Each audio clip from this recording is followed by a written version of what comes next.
it's not correct to say that militancy is finished. It may have died down, but it keeps shifting. And that is the worrying part. Now what is happening is that it has gone south to Poonch and Rajouri, but it keeps happening. It keeps happening. The Kashmiri has not been happy with the BJP. Let's put it absolutely directly straight. And so, if the BJP majority were to be reduced, or as you say, to have a weaker prime minister, the Kashmiris would be quite happy with that. Today in Kashmir, the Kashmiri wants to participate in elections. He wants election of his own people, their own people to be elected. And therefore, this turnout, it could be even more when assembly elections are held. And if you see what's happening in the valley, each seat, there are 5-6 candidates. So the turnout I think, is going to keep increasing. I've met a lot of Pakistanis, and I've met quite a few Pakistani generals. I've met other ISI, former ISI chiefs. But there's no one who's as direct and as straight as General Asad Durrani is. And he, in fact, it's interesting, he wrote a memoir called Pakistan Adrift, in which he said that, he talks about corruption in the Pakistan army. And he said when he realized that the fish was rotting from the head, that is when he said Pakistan military was losing its professionalism. If somebody can talk as directly as that, he has to be a different, special kind of person.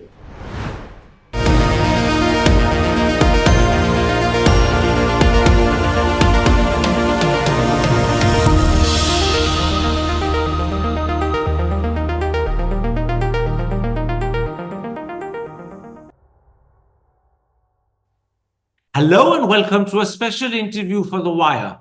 It's not every day that heads of rival spy agencies in India and Pakistan end up becoming buddies and jointly writing a book.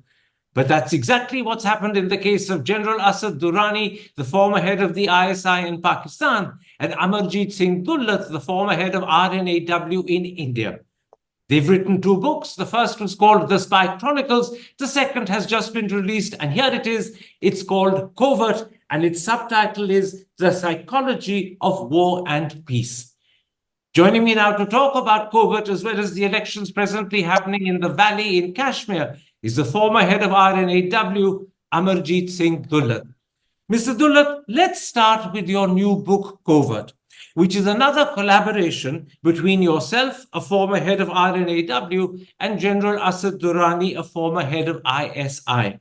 How did 2 heads of intelligence agencies from rival countries end up collaborating with each other, not just once, but twice? Yeah, this book, as you must have seen or read in the foreword, is purely accidental. It was a bit of a joke when it started, and I didn't really believe it. But then it turned out to be a book because it emerged from a discussion on our first book, Spy Chronicles in New York, among a group of shrinks, and who used to meet every month to discuss a book. And they were discussing Spy Chronicles. And that's how we both joined in that discussion. And that it was moderated by Dr. Neil Agarwal. And that actually led to the book. He said, if you guys can talk so openly, then we could do a book. And that's exactly what happened. As far as collaborating with Asad Durrani goes, he's a fascinating character. I have referred to him as author, diplomat, soldier, spy. But, we met often on the track to circuit, and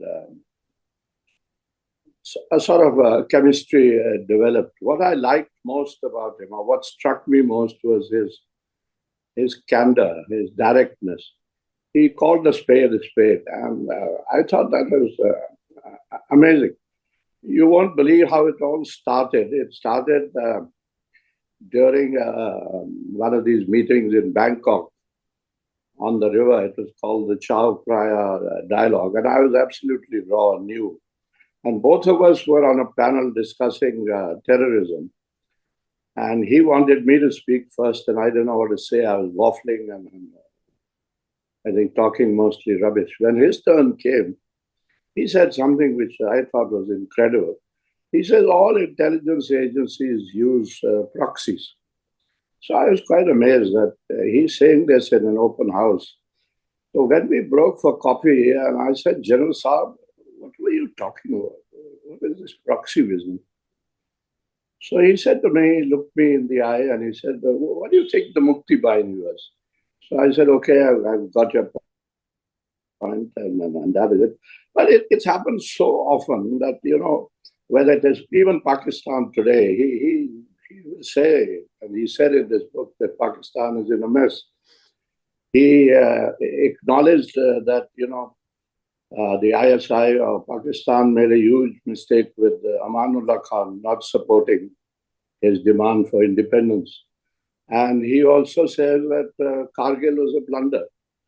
And you would recall what he said about Osama bin Laden, that the Pakistan army collaborated with the Americans. So on and so forth. Let's talk a little about your relationship with General Durrani. You are rivals, and yet you're very comfortable talking to each other. How do you explain that? Most people would expect that a former head of ISI and a former head of R&AW would be at daggers drawn. Yet you're very comfortable, you're very friendly, and you clearly like each other. And that's true, because as I said, he makes you feel comfortable with his candor. And in this book, I think I've said somewhere, and that what does the Prime Minister of Pakistan or what do ministers in Pakistan know about Kashmir? They don't know nothing. Kashmir is ours, and we know much more. And he's always said this, that you know Kashmir much better than we know it. So if somebody can talk to you like that, then it's appealing. I mean, as former spy chiefs, both of you are also part of the Track 2 dialogue. You mentioned that a moment ago, the Chao Phraya dialogue, where both of you were present, where you both met for the first time. But tell me, in those dialogues, how do you navigate the fine line between loyalty to your country on the one hand and the pursuit of peace on the other, particularly when these interests often seem to conflict? That's right. As I said, to start with, I was very conscious of my loyalty to my country. I still am. I'm not disloyal, and I've not been a traitor or any such thing. But his candor comes across much more strikingly. I don't think I have ever spoken or can speak as honestly as he does, and so it's appealing. I've met a lot of Pakistanis, and I've met quite a few Pakistani generals. I've met other ISI, former ISI chiefs. But there's no one who's as direct and as straight as General Asad Durrani is. And he, in fact, it's interesting, he wrote a memoir called Pakistan Adrift, in which he said that, that he talks about corruption in the Pakistan army. And he said when he realized that the fish was rotting from the head, that is when he said Pakistan military was losing its professionalism. I mean, if somebody can talk as directly as that, he has to be a different, special kind of person. Now, on the specific issue of the abrogation of Article 370 in 2019, I imagine your views and those of General Durrani are a lot more similar than most people at first sight would actually realize or even understand. Is that why, when one reads the book, there isn't much disagreement between the two of you? Yeah, on 370, we were almost on the same page, because when 370 happened, I did say that I think it was quite totally unnecessary because there was nothing left of 370. It was hollow and it was only a fig leaf. So why did we have to remove it? But 370 is gone now, and Pakistan understands that. General Saab also understands it, but then he hedges off and on and says that Pakistan didn't play its role properly in supporting the Kashmiris. Well, yeah, that is a fact. I mean, that's how the Kashmiri felt at that point of time, that Imran Khan didn't stand up for the Kashmiri. But I think he understands that 370 is gone now, and like we all understand, and it's not going to come back. So I don't.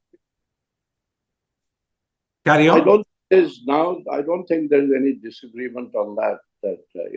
He doesn't imagine that 370 can be brought back now. Let's, at this moment, Mr. Dulat, slightly shift and focus on the situation in Kashmir, a part of the country you know exceptionally well, and where elections are underway in the valley at the moment. You've often told me that militancy is not eliminated, but it's gone underground, it's become subterranean. How do you see the situation in the valley today? Well, militancy is still around. It's there. We had an attack recently in Poonch. Now there's an area there between Poonch and Rajouri. I've referred to it before. There's a bowl called Surankot.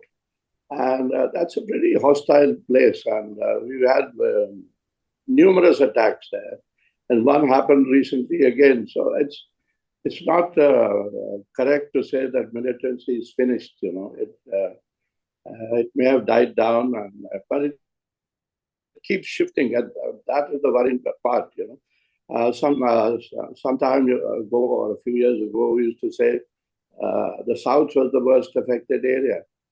And we also know that actually it is the north which is the deadliest, because that's where militants traditionally came from. And then most frightening part was when it came to the center, to Srinagar, where targeted killings happen.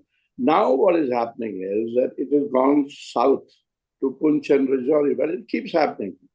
It keeps happening, maybe not that frequently, but it happened again recently. And so it's not over yet. Against this background of militancy not being over, it keeps happening. It has gone underground, as you put it, but it keeps erupting from time to time. Against that background, how do you explain the turnout in Srinagar when elections were held there a few days ago? The turnout was 38% compared to just 14.43% in 2019. What does that huge jump in turnout indicate to you? What it indicates, it reminds me, it's quite similar to what happened in 1996 when Farooq Abdullah came back to power. And at that time, and that actually, went a long way in sort of stopping or reducing militancy. So today in Kashmir, the Kashmiri wants to participate in elections. He wants election of his own people, their own people to be elected. And therefore, I mean, this turnout, it could be even more when assembly elections are held. And if you see what's happening in the valley, each seat, there are 5-6 candidates. So the turnout I think, is going to keep increasing. Now, in a couple of days, we have an election in Baramulla, which is going to be a pretty tough, close election, because we have Umar Abdullah and we have Sajjad Loam fighting him. So that's how it is. Basically, the Kashmiri wants to participate in elections, would like to participate in elections. The Kashmiri would like a government of their own, and they would like a representation in parliament as well of the right kind of people. Now, it seems that elements of the Jamaat-e-Islami are ready to join electoral politics if the ban on the Jamaat is lifted. This is amazingly, and most people don't realize this, Saeed Ali Shah Gilani's former party. How do you read this expression of interest by elements of the Jamaat-e-Islami that they're willing to participate in electoral politics if the ban is lifted? Yeah, it's not going to be so easy, you know. The Jamaat has always participated in elections and on the face of it never participated. Now there's clearly a rift in Jamaat in the valley. It's quite noticeable. And this fellow who is supporting elections, Ghulam Qadir Wani, or whatever his name is, and he's not even supported by people who are in jail. And the Hizbul Mujahideen, a creation of the Jamaat and of Gilani Sahab, is totally against elections. So it's not going to be that easy. But at the same time, let me interrupt. So you're saying you don't take the statement by Ghulam Qadir Wani seriously. You believe the obstacles are greater than the opportunity. Absolutely. And yet, the Jamaat cadres always participate in elections. They will participate in this election as well. Now, in Baramulla, for instance, basically it's a three-cornered fight there.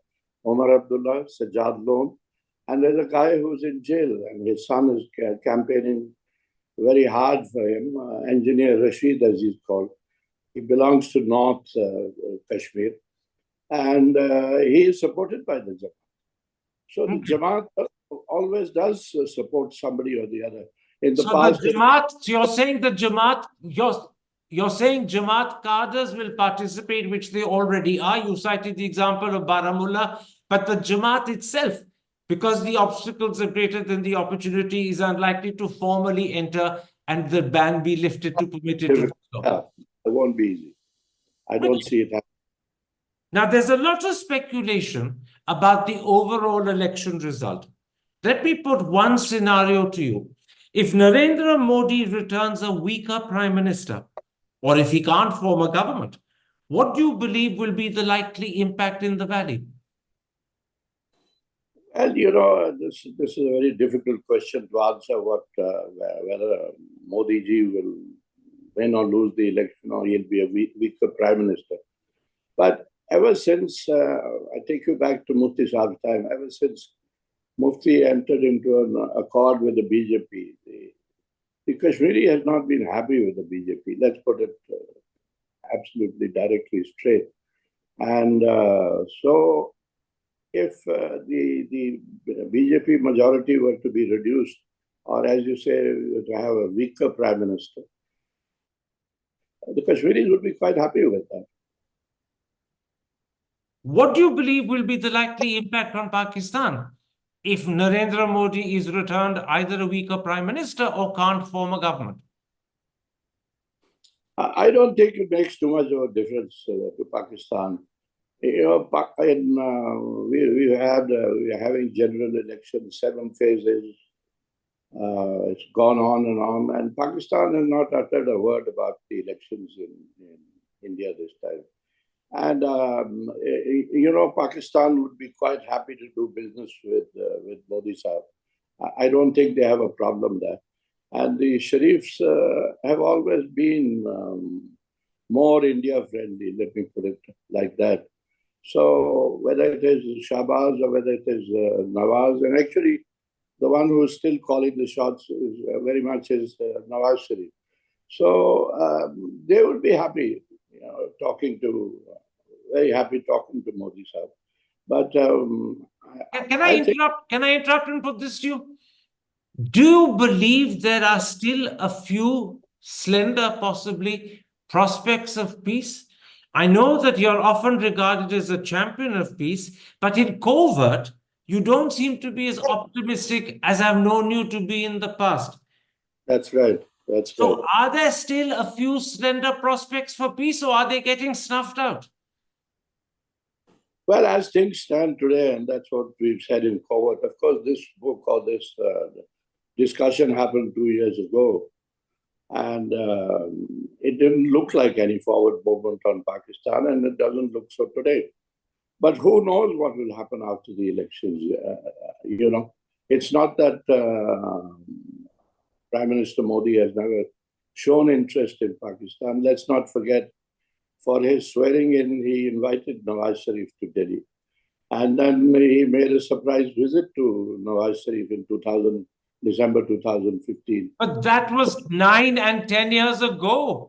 That's a lot right. of water has flown down the Jhelum since then. I agree. That's why I said it doesn't look good. But who knows what might happen? Hi, I'm Karan Thapar. Over the last few years, I hope you've been watching my program, The Interview on the Wire. During that period, I've interviewed doctors, politicians, businessmen, scientists, authors, and even the occasional Nobel laureate. For me, it's been exciting. I hope it's been enjoyable for you. But these, as you know, are tough times, and if this program is going to remain bold, independent, and sometimes even defiant, then I think we need your support. At the end of the day, it's a truism, but editorial independence is best defended by the viewers. So if you would like this program to remain the way it is, forthright, outspoken, and interesting, then would you consider supporting us? All you have to do is to click on the description at the bottom.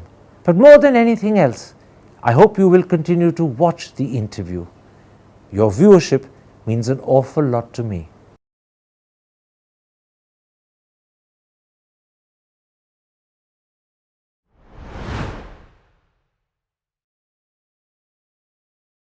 You say on the back cover of your book, and I'll hold it up for the audience to see, that it's the singer that matters in peacemaking, not the song. How do you see the singer on either side? Well, the singers in Pakistan have always been singing the same thing, that we want good relations with India. It's the problem is with the singers here, and that's when I say singer, not the song. We moved forward most during Prime Minister Vajpayee's time. He took the bus to Lahore, and despite Kargil, he invited Musharraf soon after he became president to Agra, and so on and so forth. And Dr. Manmohan Singh, I think, craved peace even more than Vajpayee did, but nothing happened during his time. Unfortunately, there was the back channel, and that's about it. So you're saying that the singers on the Indian side are willing, and I presume you would say that is roughly true of Mr. Modi, because he invited Nawaz Sharif for his swearing in. He visited Pakistan in a surprise gesture in December 2015. But the singers on the other side keep saying they want peace, but don't actually deliver. Is that one of the differences between the singers? No, I think I put it slightly differently, Mr. Thapar. I've said that, the sentiment of the feeling on our side is that what can Pakistan give us? They have nothing to give. Look at their economy is in shambles. The whole country is in a mess. So what can Pakistan deliver? And I think this is crucial, that even what they promise to deliver, they're not in a position to deliver. Let's take, for instance, the military in Pakistan, which controls a lot. I mean, let's go back to General Bajwa's time. And, there was a back channel or a dialogue going on then. I'm sure people are talking even now. But and the general thing is that, Pakistani generals are fine, but when it comes to delivering, they can't deliver what we expect. And we want it on a plate. Show us. Does that mean that they let us down? That on the back channel, there's talk and possibility of things happening, but when it comes to delivery, which has to be on the front channel, they let us down? I cannot comment on this, Mr. Thapar, because I am not privy to this. But let me take you back to, No, don't take me back. Talk about this situation. Yeah, okay, let me talk about this situation. When the ceasefire happened in, I think, 2021, And I was very upbeat. I thought this would open more doors and we'll move forward with Pakistan. But nothing happened after that. We have the ceasefire. The ceasefire is still holding and it's good. But beyond that, nothing. So obviously, one of the two sides doesn't want anything more than that. And you're saying that side is Pakistan. Is that what you're implying? That's right. All right, Mr. Dulat, let's leave it there. Thank you very much for making time for me. I'll hold up your book once again for the audience. There it is, Covert, The Psychology of War and Peace, jointly written by Amarjit Singh Dulat, a former head of R&AW, and General Asad Durrani, a former head of ISI. This is one of those bizarre collaborations that usually happen in fiction, but it's happened here in real life.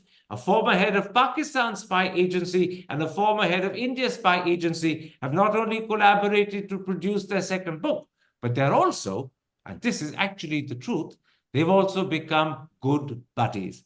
Mr. Dulat, thank you very much indeed. Take care. Stay safe. Thank you.